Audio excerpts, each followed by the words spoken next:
My name is Tim Manning, and I'm an equities growth portfolio manager. Meet the manager, take one. I got interested in music for the first time around 1976, sitting in the back of my mom's car, listening to the song 50 Ways to Leave Your Lover by Paul Simon. It has a really famous drum beat to it, and from that moment I was hooked and had to be a drummer. Around the same time, in my family growing up, I have a father who is a fixed income trader, and so interest for both music and investing sparked around the same time. I think both sit at that nexus of art and science, and both require a lot of discipline to do well. I think when you're a young musician, you're constantly practicing hours and hours and hours to get to the point where you can play competently. I think when you're an investor, you spend a lot of time reading and researching and creating discipline around a process that also allows you to work within the markets. Drumming and the stock market are very similar to me because they both have a basic rhythm, right? Every day there's a rhythm to the market. There's data that's being fed into the market, and it has a pulse. And drumming is the same thing, right? So within drumming, your role is to lead the band and to take the band where it needs to go.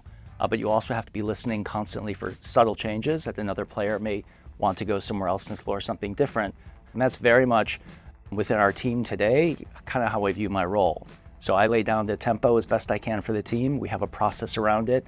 We're all listening to signal changes, and I'm helping drive the team's decision-making process and also try to understand where we want to take our portfolio every day.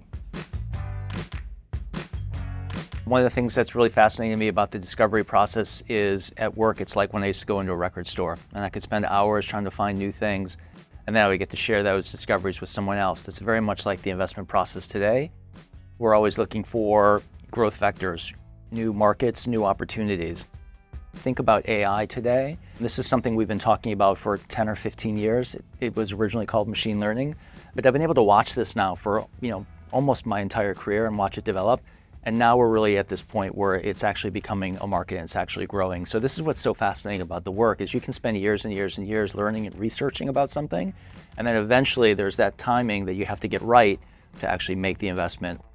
The notion of finding that little acorn that grows in the oak tree is something that is one of the best elements of the job. Tim, thanks very much. Thank you.